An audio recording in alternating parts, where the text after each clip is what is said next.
Welcome to another episode of the Community Broadband Bits podcast. I'm Christopher Mitchell at the Institute for Local Self-Reliance. I'm in St. Paul, Minnesota. It is unseasonably warm, but it's going to get better. I have to say that this is becoming a habit now. We have kind of rapid breaking news. We're doing another rapid fire interview, and I'm excited to bring Jade Piros de Carvalho back. Jade, welcome back to the show. Thanks for having me. And hotter is better, Chris. No, it is absolutely not. I reject that. We can debate many things, but I'm not willing to debate that. And unfortunately, I'm running out of states to move north to. So we are going to talk about the Digital Equity Act. You and I were chatting briefly, and you have a great insight into this. You are currently the Vice President of Broadband Advocacy and Partnerships at Bonfire, but you had been at the Kansas Broadband Office, and you have a deep knowledge of how states are funding their broadband offices. And this pullback of the Digital Equity Act has a significant impact on that. So we're going to talk about that today. Yes, correct. I mean, let's face it, there are people in the digital inclusion space that are far more knowledgeable about the impacts of eliminating this program than I am. But I just wanted to highlight one thing that people aren't talking about, and that is the impact that pulling this program will have on every other program, including the infrastructure ones. So do you want to just dive in on that? No, I wanted to first say that if we only had people on that knew what they were talking about, I would not be on as many shows as I have been. So Yeah, I'm like the Timu expert, but I was thinking with all the tariffs, that probably makes me more valuable than like the actual experts, right? that is entirely possible. Yeah. So for people who aren't familiar with the TikTok of what happened on Thursday morning, I believe it was. Yeah, Thursday morning, President Trump announced that he was canceling the Digital Equity Act, and he said that it was racist in a social media post. We did a podcast that evening. I did with Amy Huffman and Angela Seifer from NDIA, in which we talked about everything that we knew, the fact that this was not normal order and it was concerning, but that we did not see any actual movement from the bureaucracy to stop the Digital Equity Act. On Friday evening, the National Telecommunications Information Administration, NTIA, whose administrator I believe has not been confirmed yet and is on maternal leave, they nonetheless sent out letters to everyone that had participated in the Digital Equity Act, informing them that the project had been canceled. And I believe this went further than we expected, because we expected them to cancel the competitive awards from what President Trump said, but we didn't know what they were going to do with the state capacity awards. The big difference being, I'm almost done. The big difference being the competitive awards money was still in Washington, D.C. and banks, right? And the capacity awards had been given to the states already, and the states were using that for some things and also doing their award programs. And so does that bring us more or less to current, Jade? Yeah, I think it's interesting. A couple things you mentioned that first off, those letters went out at 6 p.m. on Friday, Mm-hmm. and there was no executive order accompanying this. It was all, just that social media post, and then boom, it's gone. So yeah, and the letter actually even alluded to the planning grants being, stopped, which those planning grants are, long done. So yeah, they're saying it's all scrapped. So we are now in a situation in which I would expect there would be probably multiple lawsuits that will be filed, and the courts will slowly untangle this. My immediate thought went to the organizations that are out there doing important work, helping people. There's a lot of people that are covered. In fact, we found that I think it's like, I don't know, I forget the number exactly, but Sean is writing a story about Maine and how nearly everyone in Maine is a part of a covered population. I think And 78% in Kansas. It's usually around 80+% in each state. It really covers darn near Mhm. everyone, right? Right. And so I immediately, my thoughts go to like, we have like veterans who went and learned special skills to go and defend the country. And they had a promise that they would be taken care of when they came back.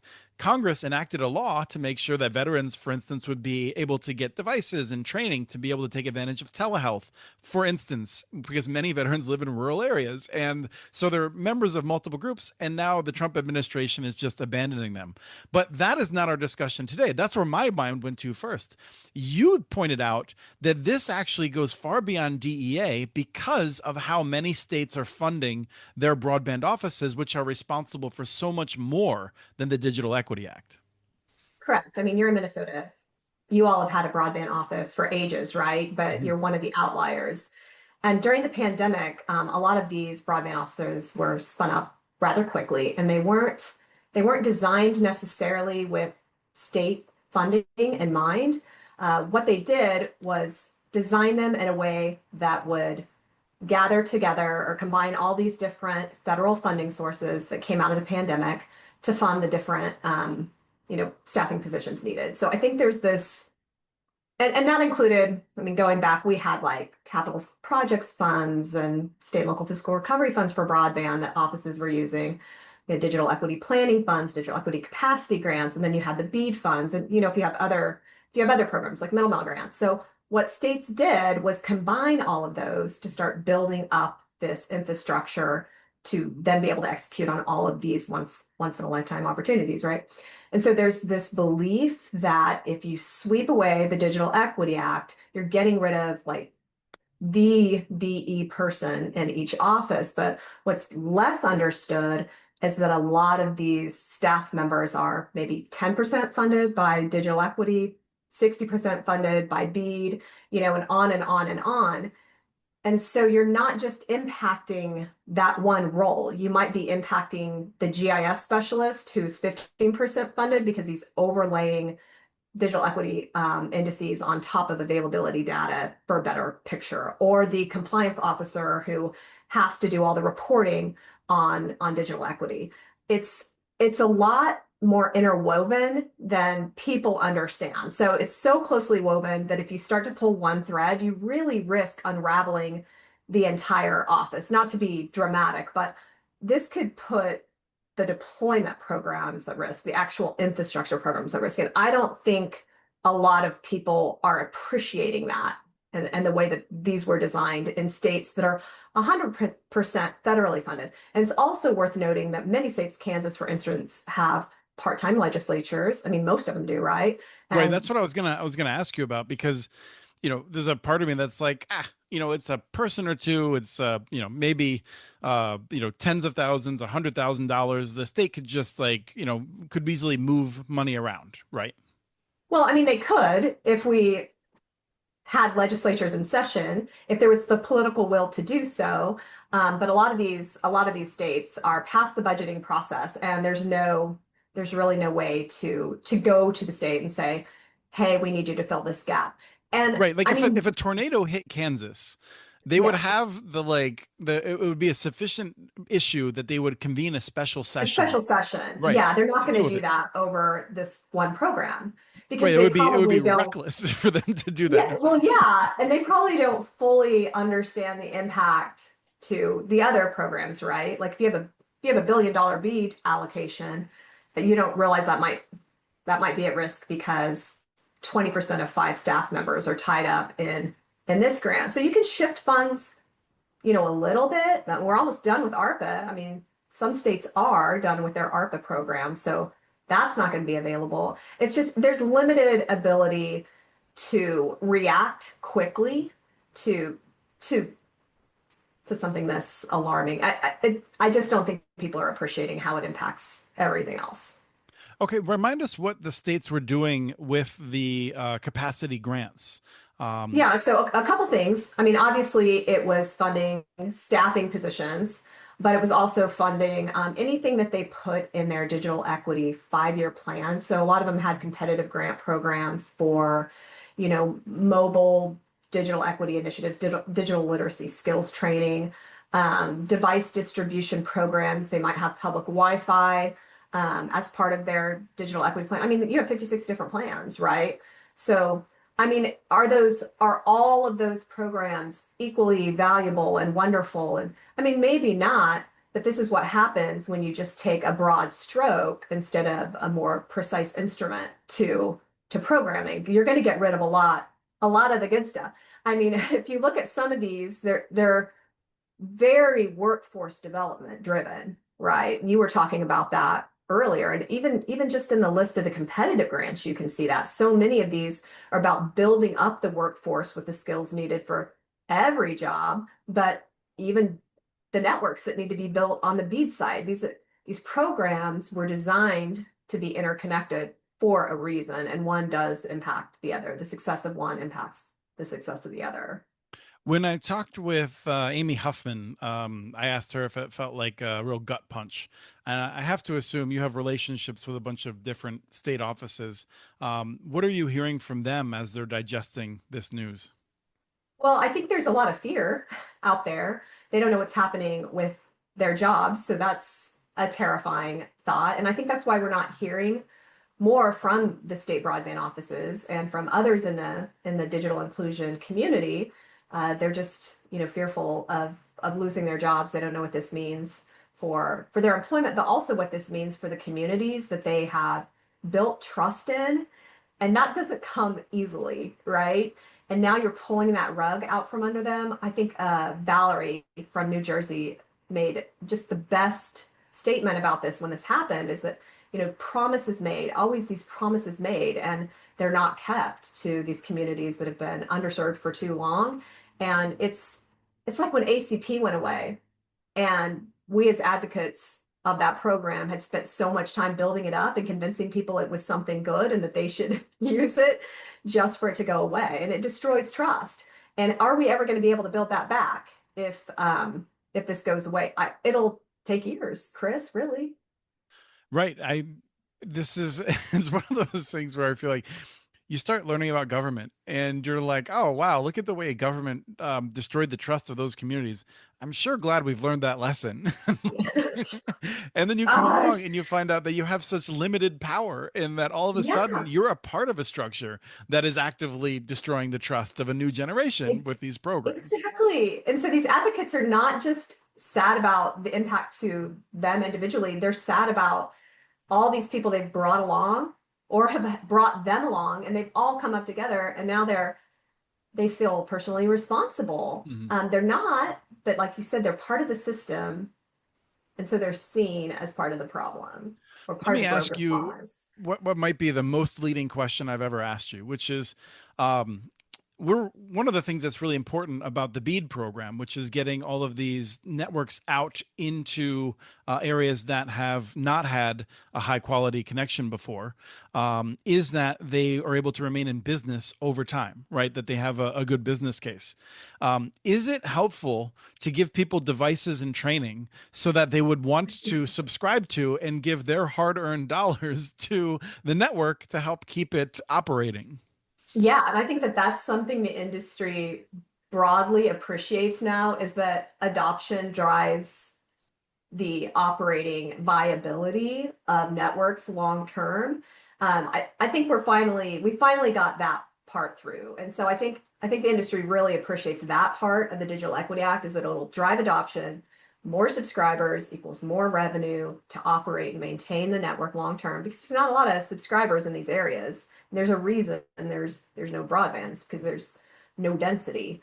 So yeah, I think people have come along to that. They just maybe haven't made the connection to, oh, also we're training the workforce with these funds that are going to build these networks. And oh, also the person who's doing that grant to build the network is also being funded to do this grant that's now going away. There's so many, again, interconnections. They're kind of inextricably linked in ways that we haven't fully appreciated until one goes away. Kind of like when ACP went away, we're like, oh, everybody's plan was contingent upon this program that is no longer here. So it's the same thing, but on a much larger level with the Digital Equity Act. It is deeply concerning, and we get to a point where I feel that we have so eroded the basis of this program that even if BEAD is able to continue, you have to have serious concerns about its abilities to connect the people that we need to connect. So anyway, It's so frustrating. And I guess the last thing I want to ask you with regard to how state offices are reacting is, as I'm just curious. I mean, I feel like state offices, they're on pause for some things right now. Are we seeing attrition with people? Because inevitably, when you're in scenarios like this, you have top performers, and top performers are the ones that will often see the writing on the wall and start looking Yes. and hopping Mhm. out. And then hopefully the program will pick up again. And at that point, you've lost a lot of the institutional knowledge and you're training people, which takes even more time. Is that a dynamic that we're seeing? Oh, absolutely. I get calls every day asking if I've heard about opportunities, and these are people who are deeply committed and want to follow it through, but need to be reasonable about their ability to provide for their families. And so a lot of people are looking, and it's going to leave us with the bottom of the barrel. I hate saying that because there's good and bad. There's Mhm. high and low performers in every industry and Do you in want to name every. some names? No, I mean, I can't even think of low performers. You know how I feel about state broadband offices, but we know that there are people who are going to jump ship that are highly sought after in the private industry. And that's not going to be to the betterment Right. of the states and of this program. But we're seeing that, we'll see that at the NTIA as well. And then I think Evan talked about this when you had him on the podcast. Then we're not going to have anybody to process these reports or, the rest of the steps in program implementation. So it's going to slow it down some more. And then we're left with these broken promises and the inability to monitor networks and really verify that what was promised was built. And it's a mess. It's a damn Yes. mess. No, it's very frustrating and it's unnecessary. I do want to have another quick show in the future, which I'm sure that you'll be able to help me promote on LinkedIn. Jade, you're very active on LinkedIn. Talking about the legality of this because I'm someone who believes in rules, and Yeah. and I'm not entirely sure that like we'll find that this was a legal action. In fact, like I have significant doubts without having a law degree, and so we have all of this thrown up in the air for ultimately probably no reason except for delay and confusion. And so I just find it Well, so doesn't that frustrating. serve the purpose? It serves the purpose just as well as eliminating the program. Because if you just delay, delay, delay, delay, it has the same effect. And That then does people seem to throw up their be hands. right. I think that is a part of the analysis, which is what is driving this, and it is not the case that what is driving this is what we've seen in the past, which is, we've certainly seen a number of presidents who came in and they said, "I'm for my people, and I'm going to put their, I'm going to use the harshest tactics I can find to advance Yeah. their interests." But as we've said so many times, these are the people who voted for the president, and it's Yeah. hard to try and figure out what the goal is aside from one of chaos and creating distrust. Yeah. I do hear a lot also that, this president has a mandate and he's voted in and he's gonna abide by what his voters wanted. Mhm. But Congress was voted in too. And so they should have a say in the laws that they passed 100% too. agree. And I refuse to listen to people who say the president has a mandate only in the years in which their president was elected. And then they deny that any other president has ever had a mandate. So, like, It's people are entirely too credulous. And a lot of that comes from watching too much television news, I think. But we're a little bit ahead of, a little bit off. This has been for me a crusade for 20 years, which is that I think television news is the worst thing that has happened to this country, which is just an overstatement, but one that gets the point of my heart, my strong feelings across. So Jade, I think as we're wrapping up, the takeaways that people need to be aware of, I think, are that um, removing the Digital Equity Act puts at risk almost all of the things that some of the state broadband offices do. These state broadband offices don't have the ability to just shift their salaries around. They are at a significant risk of now not being able to meet other missions that they're tasked with. yes. And I might just add one other thing because somebody was telling me stop talking about this. We need to focus on saving BEAD. And I said to them, I really think that this is giving canary in the coal mine energy because maybe it's just an attempt to see how much we can get away with. And who's to say they won't do the same with BEAD? Who's to say they won't do the same with transportation programs or cybersecurity or water programs in IJA that were all bipartisan? And so it's my feeling that the state should fight like hell, even if they don't care about this Mhm. particular program, because it's really setting a precedent for the fact that contracts with states on grant awards don't matter. And these promises can just be ripped away, even if they're literally sitting in ASAP accounts in the Treasury earmarked for that state. Yes, I am in strong agreement that there's a phrase. It's actually I think an anarchist, Utah Phillips, may have attributed this to a different person, Ammon Hennessy, I think. It was on a it was on an album actually, and Ani DeFranco did these weird albums Yeah. with Utah Phillips, and this is going to come back around. You see, right now you're just like, what is this guy talking about? You were just And far too well read because you're always pulling these rabbits out of the hat. And I'm like, I got to go Google that. he said you define freedom by you assume freedom. And when someone tries to take it away from you, the degree to which you resist is the degree to which you are free. And that just reminds me of what I think you're saying regarding the states, which is that this stuff is important, and we need to defend the order. And it drives me crazy. I was on a call this morning, and I was like, I don't like the order. There's a lot of things I want to change with how the federal government operates. Totally. At the same time, there needs to be a legal order that is predictable, more or less, if flawed, that we can Yeah. work on and adjust. We can't just have people like saying, well, we're just going to get rid of that program and this program. We're going to change these rules over here.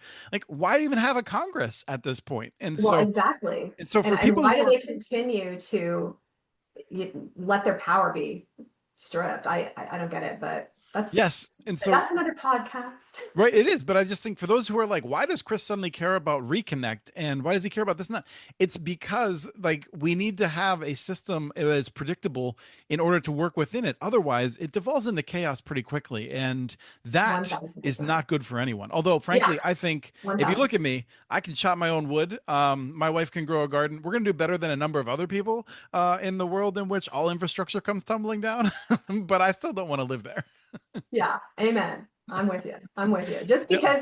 Just because you stand up for a program doesn't mean it's your favorite program. We need some level of consistency and rule of law Yes, that's what as the a rule of society. law. That's where Yeah. we need to end up with. So, didn't think we get there to me bragging about how I like lumberjacking, but anytime I can work that into a conversation, I Yeah. enjoy it. Jade, thank you for coming on and tolerating me once again and sharing your experiences with the states. Yeah, well, thanks for having me, and let's see if we can go make some good trouble together, Chris.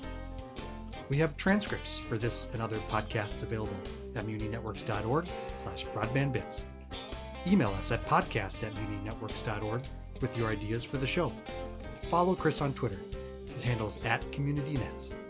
Follow muninetworks.org stories on Twitter. The handle's @muninetworks. Subscribe to this and other podcasts from ILSR, including Building Local Power, Local Energy Rules, and the Composting for Community podcast. You can access them anywhere you get your podcasts. You can catch the latest important research from all of our initiatives if you subscribe to our monthly newsletter at ilsr.org. While you're there, please take a moment to donate. Your support in any amount keeps us going. Thank you to Arnie Hughesby for the song Warm Duck Shuffle, licensed through Creative Commons. This was the Community Broadband Bits podcast. Thanks for listening.